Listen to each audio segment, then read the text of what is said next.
We're launching a important study today on what is called the value gap. Now, this is our report. It will be available on the way out at the front door, so you can pick it up there, but it's also going to be available online. And I think that's, I gotta go back. Well, I know what I did. There. So I'm going to talk a little bit about that report and why we did it and what the heck the value gap is and what it means to everybody in this room. This report is the first comprehensive study or collection of this type of information in the world. There are a lot of people talking about this. There are a lot of people working in this area, but nobody has taken the step to actually prepare a study like this. And many of you in the room are going to be all too familiar with the value gap and how it impacts creative artists. So what does it mean? We define the value gap as the significant disparity between the value of creative content that is accessed and enjoyed by consumers and the revenues that are returned to creators. The disparity. The most well-documented example of this is the discrepancy in payments to music creators from paid music services, like, say, Spotify, versus payments from user-uploaded content. And that's shown here. Like YouTube. So compared to user-uploaded content revenues, like those from YouTube, rights holders receive $3.35 billion more revenue, $3.35 billion more revenue with almost 700 million less users than you find on the ad-supported audio streaming services. Those are 2016 numbers. Those numbers are staggering. The value gap is symptom of a broader problem. The same social problem that has led to issues in journalism, the same social issues that have led to issues in the taxi industry and the hotel industries. The foundation for cultural industries to operate successfully in the digital environment was laid out 2 decades ago by the World Intellectual Property Organization treaties. Now, they did a remarkable job at translating long-standing copyright protections into the digital environment. And this could have resulted in a boon to creators and the public. But emerging digital infrastructure presented a different problem, a challenge. And digital intermediaries, for example, ISPs, argued that in order to establish themselves, in order to get their business models off the ground, they needed protection from potential liability. And they wanted, most importantly, to be excused from royalty payments to creators that they would have otherwise had to make. That's a subsidy from the creator to the technologist. Now, when the U.S. implemented the WIPO treaties early on, intermediaries and other tech companies insisted on their quid pro quo. We'll implement those treaties, we'll allow you to do that, we won't object, but we want a quid pro quo. We want safe harbors from liability. We want to be excused from those royalty payments, and they were. But with that came a promise, and I call it it's a social quid pro quo. The idea was, and they said it, we all thought it, that creators would be better off, that they would enter their own golden age. And to me, and others like me, that was a social contract. You get this, we get that. But the golden age never materialized for creators, and copyright laws failed utterly to keep pace. If you look at this, you'll see that there was a rapid, this shows you how the global revenues how they changed from 1999 to the present day. Now, the rapid ascent of technology companies occurred simultaneously, and you can see it here, with a sharp decline in the fortunes of artists and the creative economy, even as we embraced the new digital landscape.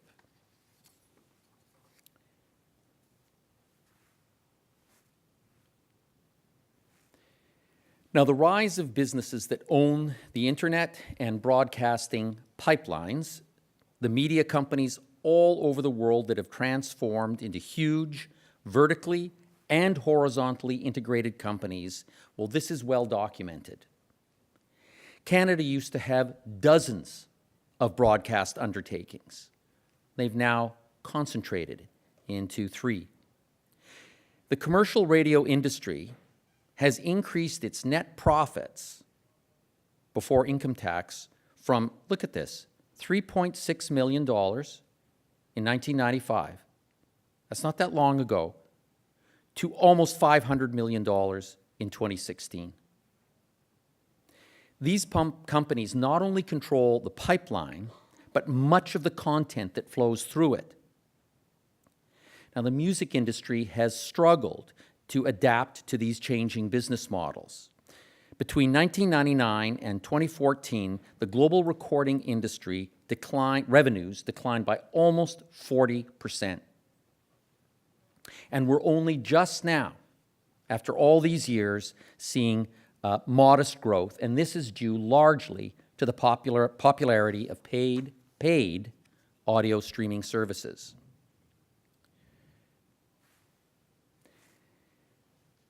That modest growth is being challenged by the user-uploaded content services, YouTube, which undermine legitimate music services and music makers by exploiting vastly outdated regulations. You can see it here, the disparity. As new distribution models such as user-uploaded content have powered immensely popular and free services such as YouTube, the exceptions to royalty payments and safe harbors that were created in the 1990s, they have undermined intellectual property protections provided by the WIPO treaties. YouTube would never have emerged as the world's largest music service without their safe harbor protections. When created, these were intended to protect mere conduits or dumb pipes. That's what the argument was. We don't know what's going through. We're just a dumb pipe, so protect us. But we now know that these services are anything but dumb pipes. In fact, they're the smartest pipes that have ever been invented. And they unfairly monetize their ability to provide on-demand music at the expense of legitimate music services and creators. Now, Leor Cohen, who is the music ambassador for YouTube, for Google, revealed that 80% of all watch time is recommended by YouTube. This is one of the clearest examples of the value gap. It's not a discovery service. They're recommending the content. 83% of YouTube users use it for music, and 76% of them are listening to music that they already know. This is replacing other legitimate forms of music consumption that artists get paid for in reasonable amounts of money. So, what harm does the value gap cause? Until very recently, the hypothesis of a golden age for the creative economy had not been put to the test.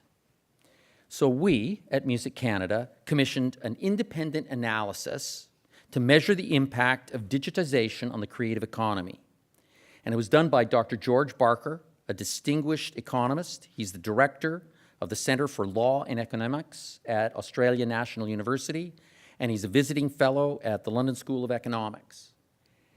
Dr. Barker examined the data on the effect of digitization and the internet on, among other things, Canadian music industry sales. And here's what he found.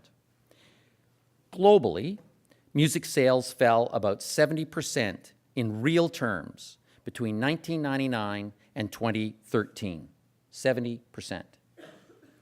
In Canada, from 1997 to 2015, music revenues fell to 20% of what they would have been had they simply kept pace with inflation and real GDP growth. It's a pretty conservative thing to have expected, but they fell to 20%. The resulting cumulative revenue gap in that period in Canada alone amounts to over $12 billion that just disappeared. Now, Dr. Barker's research paper is going to be published very shortly, and it has been designed to contribute to the public understanding and scope of the implications of the value gap. So to give us an idea of the scale of harm, let's compare the most popular form of on-demand music, user-uploaded content, video services, and the beloved but niche vinyl market.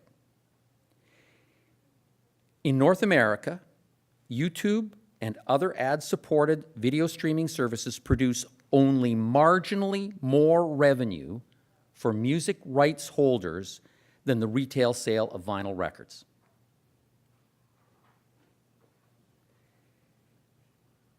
The comparison here is from North American revenues in 2016. In North America, it is surprising, shocking, that nearly 1 billion users of ad-supported, user-uploaded content generate revenue comparable to the niche vinyl record market. Well, how have music makers and governments responded? The European Commission has now acknowledged that the market is not functioning properly and has identified the problem with us, agreed that it is the value gap causing it, and they know they need a legislative fix. And in the fall of 2016, the European Commission published its proposed copyright directive, which largely clarified EU law to lessen the impact of the value gap. It has not passed, and it's still controversial. Here, in November 2016, and Amy mentioned this, the Focus on Creators campaign was launched. 3,550 Canadian musicians, authors, songwriters, and so forth. For the music industry, the campaign is designed to highlight that music is increasingly used to monetize technology without adequately remunerating creators. And to do that, we need the help of Canada's government, and we need it right now. In the United States, hundreds of thousands of U.S. songwriters, composers, publishers, recording artists, and so forth, all people who rely on copyright protection for their livelihood, they've come together and made a joint submission as part of the ongoing review of the Digital Millennium Copyright Act. And the message is clear. There is here. U.S. safe harbor provisions are wholly out of date, and they need to be changed. So, what recommendations does our report make to address the value gap?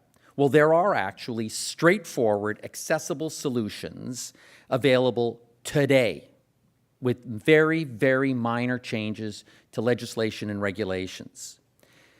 Governments around the world, including Canada, made the decisions. Governments made the decisions that led to the value gap, and those same governments, therefore, can take steps to address it.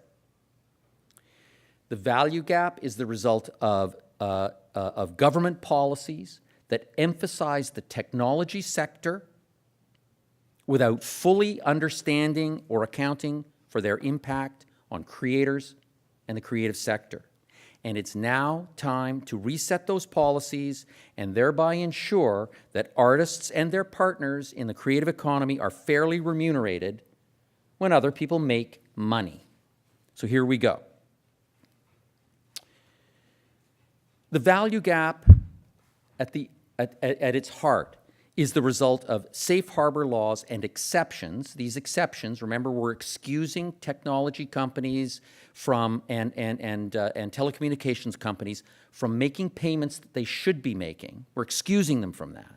So it's the result of those exceptions and safe harbor laws and their subsequent misapplication, right, as well as these cross subsidies. So our government must review safe harbor laws and exceptions and join the international, it's an international trend, to review and modernize these laws. Canada's creative industries are asking for meaningful reform, right? Now, there is a mandated 5-year review of the Copyright Act that was slated to begin in late 2017. I haven't seen it yet. And I remember in 1993, there was a legislatively mandated review of the Copyright Act. It's supposed to take place in 2003, and it didn't take place until, 1993 didn't take place until 2003. So it needs to happen, and it needs to happen now. Creators need the government help, and we need concrete change. So the government needs to review the Act for instances that allow others to commercialize creative works without properly remunerating artists. And it should respond now with amendments in favor of Canada's creative class. The process needs to be crisp and expedited. We cannot wait years for change. Let's get specific. Since 1997, commercial radio stations have only been required to pay $100 in royalties on the first $1.25 million in advertising revenue. This exemption, this subsidy must be eliminated because that's what it is. It's a subsidy being paid by artists to large vertically integrated media companies, and it represents nearly $8 million per year that should be in the pockets of artists. Here's an odd one. We need to amend the definition of sound recording. Why? Well, because it's currently worded in such a way that recorded music is actually not considered a sound recording and thus not eligible for royalties when it is included in a film or soundtrack. So the songwriter can get paid, but the performer of the music will not. Well, that definition should be changed. If left unchanged, artists and record labels will continue to lose almost $45 million a year.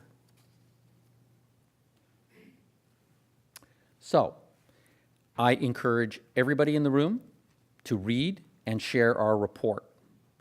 We hope it will help governments to understand the scope and the severity of the value gap as a problem for our cultural industries, at the heart of which are our artists. A whole class, a generation of creators have witnessed a sharp erosion of their rights and their livelihoods.